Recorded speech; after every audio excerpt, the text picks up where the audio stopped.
Boa noite, fraternidade. Muita saudade de voltar aí a casa, dos nossos encontros mensais, para refletirmos. Eu digo mensais porque eu sempre estou aí. Nós vamos aproveitando aí os recursos da tecnologia que nos unem nesse momento, até quando nos for possível nos encontrarmos novamente. O tema que nos traz a casa hoje está aqui no Pão Nosso, em Emmanuel, né? Psicografia do nosso Chico. É a lição 84, chamada Levantando Mãos Santas. Aqui nessa lição, Emmanuel nos chama a atenção para o momento em que nós oramos. Porque às vezes é atávico, né? Trazemos de outras agremiações religiosas, a postura de mãos, né? Ou mão unida, ou mãos levantadas, quando vamos orar. Embora a gente já tenha aprendido com o nosso espiritismo que não há nenhuma postura, não há nada, nenhum ritualístico para a oração, porque a oração é uma declaração de vida que emerge do hino do nosso ser, mas devido a encarnações passadas, a gente ainda tem essa referência, né, da associação das mãos com a oração. E aí Emmanuel nos fala aqui na lição que é muito bom que a gente ore, mas que a gente não esqueça de trabalhar. As mãos santas são as mãos que trabalham. Ele nos fala, ora, mas labora, não esquece, né? Não temos aprendido, não tem nenhum problema a gente pedir nossas preces, nossas rogativas.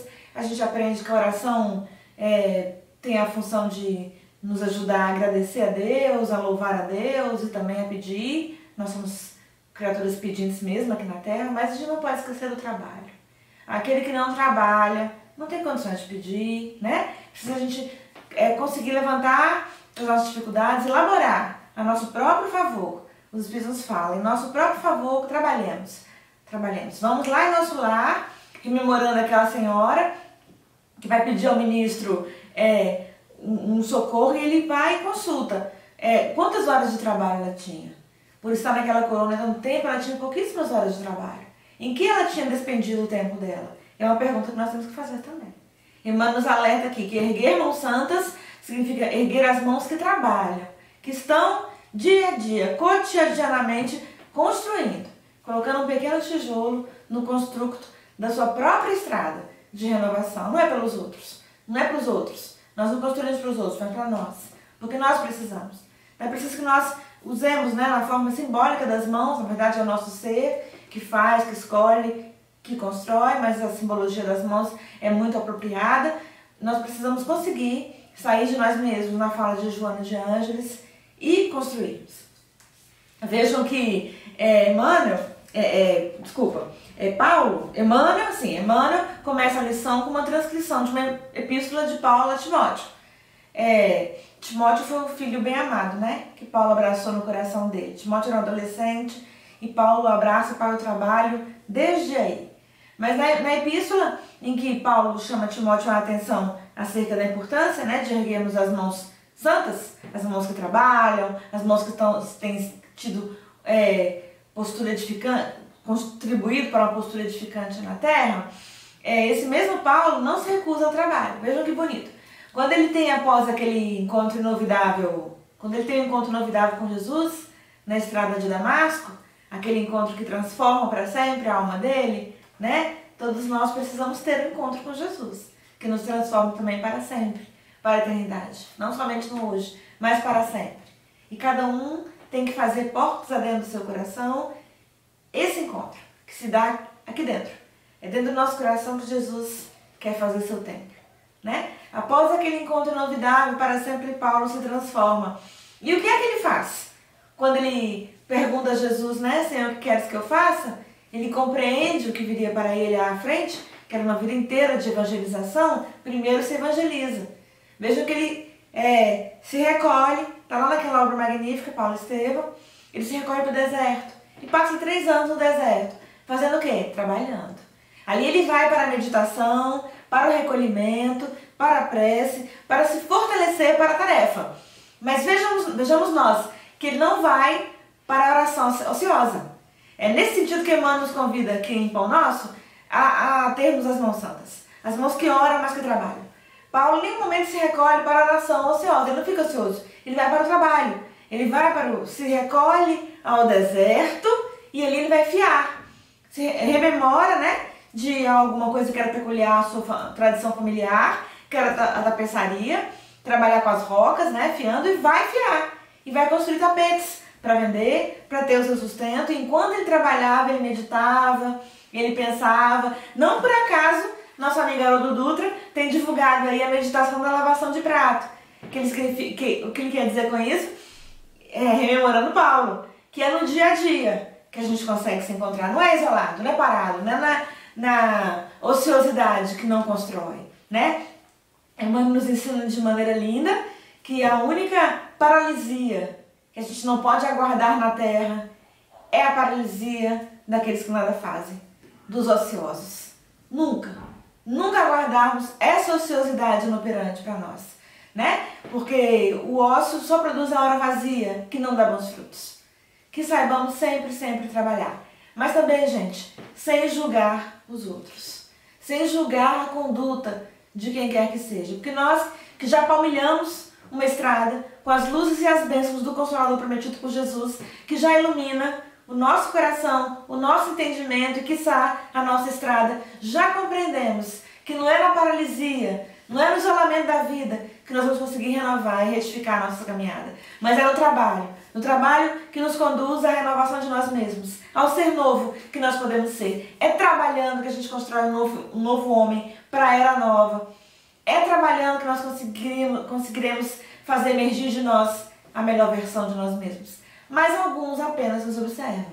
Alguns ainda não compreenderam isso. E é preciso que a gente respeite também o tempo do outro, porque os espíritos também respeitam o nosso. Vejam que mais de 20 séculos passados da lição do Cristo, agora que a gente desperta para o Evangelho de Nosso Senhor. Agora que a boa nova, a boa notícia nos chega, nos alcança e nos emula adiante. Tenhamos paciência e respeito com a história dos outros também. Com aqueles que não compreenderam ainda que é no trabalho que a gente constrói uma estrada de luz para nós mesmos. Respeitando a necessidade, o tempo de cada um. Isso também é caridade. Caridade, na etimologia grega, é amor. Tá bom? Rememoramos nesse momento Dona Cecília Rocha, que foi vice-presidente da Federação Espírita Brasileira, já desencarnada, uma mulher extraordinária, fundadora das bases da evangelização espírita no Movimento Federativo Nacional Brasileiro. Dona Cecília Rocha tem alguns episódios muito interessantes na biografia dela. Um desses, de que me recordo agora, é que ela viajava certa feita para um evento espírita e no ônibus, na caminhada, no percurso até o local, né, no ônibus, algumas pessoas comentavam, né, acerca do que era chamado de esmola, que era a doação para o outro, né? E alguns, assim, mais precipitados ali naquele ônibus diziam, não, dá esmola não, a pessoa tem que trabalhar, a gente tem que dar o peixe. E a Dona Cecília ia em silêncio, né? Muito justo darmos o peixe, muito justo ensinarmos o trabalho, muito justo proporcionarmos o trabalho, porque o trabalho dignifica o homem. Mas às vezes isso não é possível, há de convir. Quando o grupo chegou na rodoviária daquela cidade, né, onde haveria o evento, havia uma criança lá aguardando ajuda.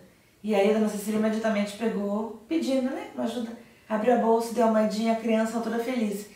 E aqueles que falavam, não, jamais dá, eu não dou recurso, não dou dinheiro, os que diziam isso ficaram olhando para ela, porque tinha havido aquela conversa no ônibus, né, de que não se deve dar, e ela respondeu assim, há pessoas que nós só veremos uma vez na vida.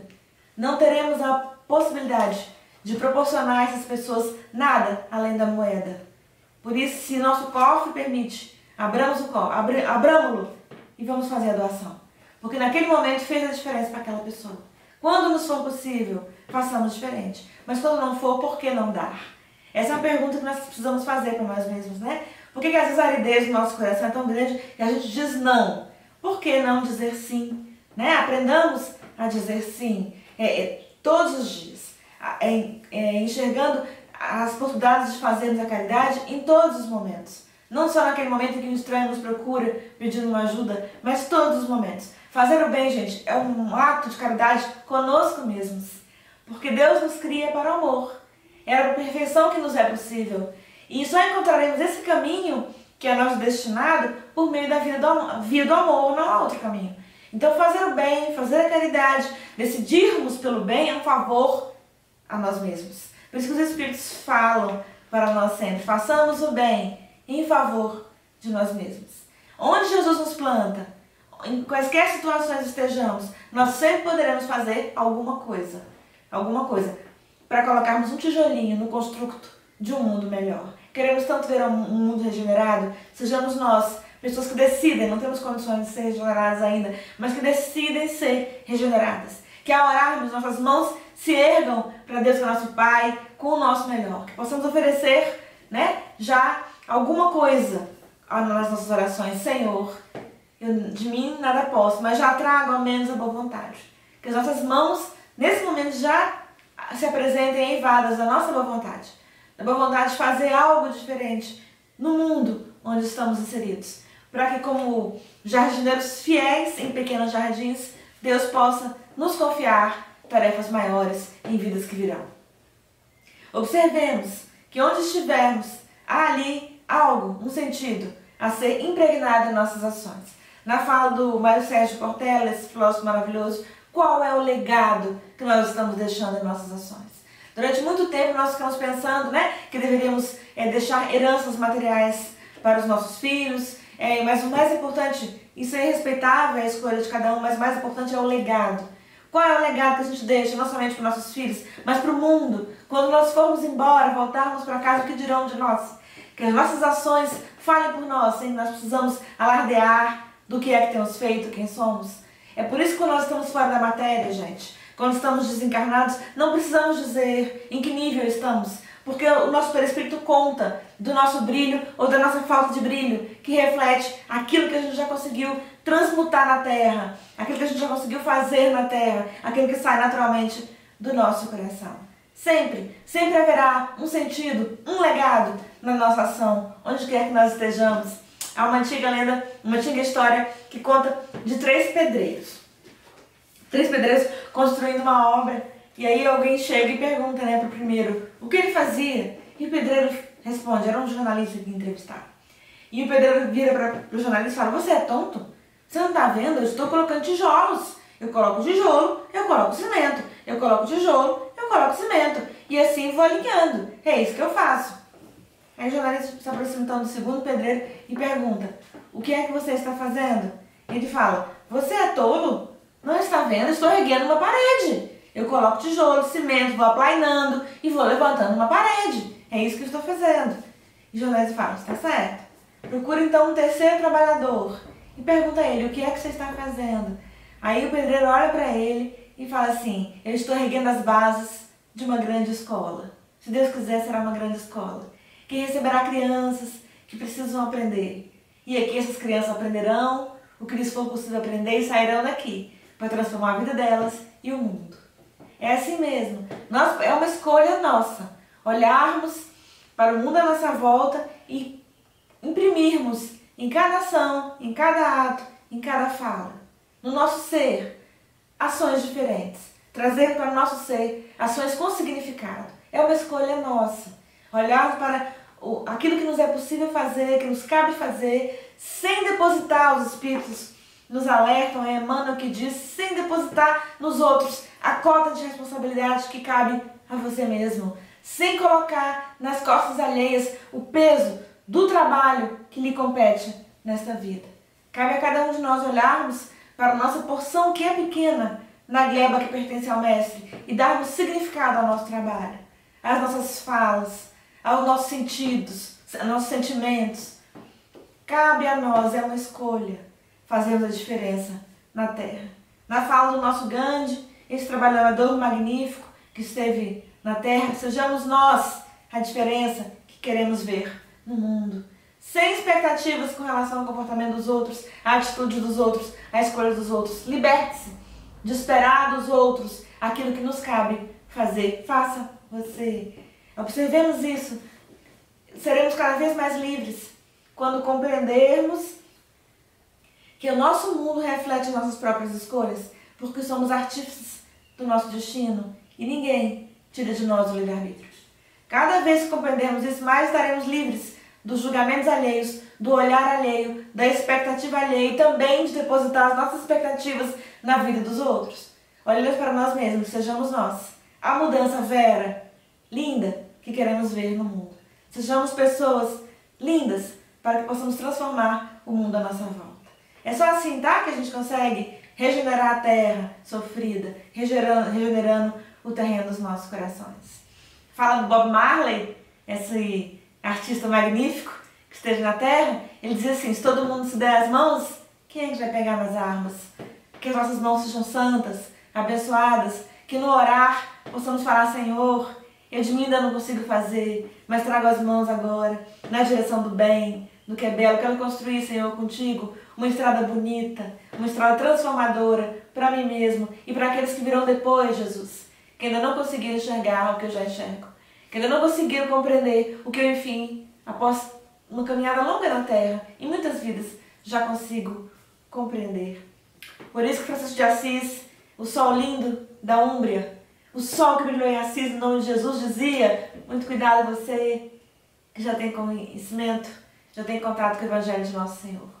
Muitas vezes será você mesmo o Evangelho que alguém lerá. Será por tuas mãos que alguém conhecerá Jesus. Que sejam nossas mãos na fala de Emmanuel, enfim, santas e abençoadas, construindo um mundo melhor, ajudando a construir a era nova que preconiza nosso codificador Allan Kardec, que preconizou o nosso insigne mestre Lyonês.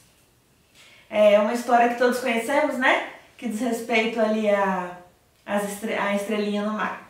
O estudante andava na praia, amanhecia, e aí a maré estava em jusante, né, recolhida, e havia deixado da vazante noturna muitos caramujinhos, né? A história fala de estrelinhas, mas na verdade são aqueles caramujinhos que tem um bichinho dentro, na areia da praia. E aí o estudante, então, ainda muito jovem, olhava para aquilo e percebia que o sol começava a se levantar, era manhã, e quando o sol estivesse a pino, os bichinhos morreriam, né? Porque eram bichinhos aquáticos. E aí ele começa então a recolher cada caramujinho e jogar de volta nas ondas que vinham. E aí vem então uma pessoa caminhando, um senhor caminhando, olha para ele e pergunta, se vê, né, intrigado com aquela cena, e pergunta para ele o que é que ele fazia ali. E ele fala que ele estava devolvendo então as estrelinhas para o mar, porque se o sol subisse, elas morreriam. E aí a pessoa que vinha olhando, o visitante, desconhecido, anônimo, olha para aquilo, há milhares de crustáceos na areia daquela praia. E ele vê o jovenzinho pegando um e jogando. E aí ele fala: mas o que você faz é absurdamente sem sentido. Há milhares deles na areia. Você devolve um, e mais um, e mais um. E daí o jovem, aprendendo ali, no dia a dia, nas coisas simples, tá, gente? Às vezes a gente queria fazer a grande transformação, mas Jesus espera que a gente faça primeiro a pequena, no miudinho, para sermos capazes de fazer mudanças maiores. Comece com o que é possível. Um dia estaremos fazendo o que hoje nos parece improvável. Ele vira, então, para aquele senhor que vinha e fala assim: para essa aqui, ó, faz diferença. Talvez eu não consiga ajudar todas, mas para essa aqui faz diferença a minha atitude. Essa aqui eu consigo ajudar. E devolve. É assim mesmo, tá bom? Pensemos que precisamos, por tudo que sabemos, por tudo que já aprendemos, ser capazes de fazer a diferença.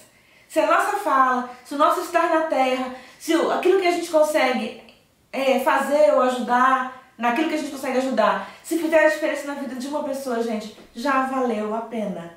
Por isso que Madre Teresa, essa alma linda, que esteve na terra em nome do Cristo, dizia assim: por tudo de bem que ela fazia, gente, por todo o amor que ela doava, em tudo que ela fazia, ela dizia assim: o que eu faço é uma gota no oceano. Mas eu preciso reconhecer que o oceano seria diferente sem essa gota.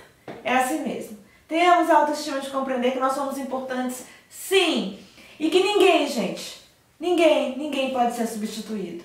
O ambiente organizacional no mundo, na vida empresarial, tem nos ocupado tanto espaço no coração, estamos tão esquecidos que tudo que está aqui na Terra é transitório e vai ficar aí, e às vezes deixamos verdades de um ambiente que é absurdamente impermanente vir para nós como se fossem verdades eternas, não são? Nos ambientes empresariais eu tenho escutado muitas vezes falar assim: ninguém é substituível, não é verdade. Cada pessoa é única e não pode ser substituída. Isso significa que nós precisamos nos amar, reconhecer os nossos talentos, que Deus nos permite manifestar nessa vida, que estão em nós por empréstimo divino e coloquemos os nossos talentos a serviço da criação na terra. Ninguém vai te substituir naquilo que você sabe fazer, tá bom?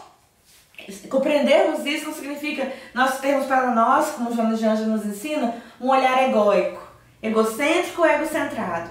Já tivemos essa posição ególatra por muitas vidas que se passaram. Em muitas instâncias encarnatórias considerávamos dessa maneira, com esse olhar egocêntrico. Não mais. Significa apenas compreendermos que nós somos criaturas divinais, nós somos filhos de Deus. É isso que nós somos. E que nossa vida importa. E que a vida de cada pessoa importa. E que o fato de estarmos aqui encarnados, falando para os encarnados nesse momento, importa. E que precisamos ser capazes de fazer diferença na nossa vida. Coloque seus talentos, coloque as suas mãos para se movimentarem na direção dos talentos que estão contigo, que estão comigo, porque Deus permite que estejam por empréstimo divino. Não nos esqueçamos disso. Tudo que temos, tudo que somos na terra, chega a nós por empréstimo. Por empréstimo. Inclusive o corpo físico nos está emprestado. Um dia deixaremos esse corpo que voltará à terra. Voltará à terra e se transubstanciará na terra, nos elementos químicos que o compõem novamente. E nós não. Nós somos almas que caminhamos na imortalidade, graças a Deus. Deus nos permite sermos, como filhos dele, eternos, a partir do momento em que ele nos cria. Por isso, compreendamos que a nossa instância encarnatória faz diferença. Vamos lembrar da parábola dos talentos, para a gente compreender como é que a gente movimenta as nossas mãos aqui na terra. Um rei, vejam como ela é significativa, gente. Um rei ia viajar, chamou seus 3 servos e deixou com um 5 talentos. Com o outro, ele deixou 2 talentos. E com um ele deixou 3 talentos. E com o outro ele deixou 1 talento. E para cada um, ele falou que multiplicasse aqueles talentos. E o rei vai. Um dia, vejam como é significativo. O rei volta. O rei volta, convoca cada um dos seus servos ao diálogo. Veja que esse dia chegará para nós, tá bom? O dia do nosso encontro com a nossa própria consciência.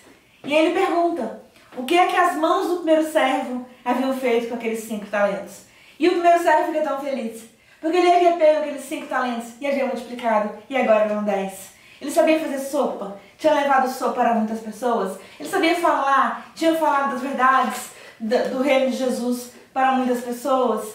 Ele era uma pessoa que conseguia ensinar, havia lecionado para muitas crianças. Ele havia multiplicado os talentos dele na terra, sabia pintar, tinha feito muitas pinturas bonitas, tinha feito muitas coisas, sabia liderar, liderou pessoas para o bem, para o que é belo, fez tanto. De os 5 talentos que lhe foram emprestados, ele chegava voltando ao reencontro com o seu Senhor, mostrando que agora ele tinha 10 talentos.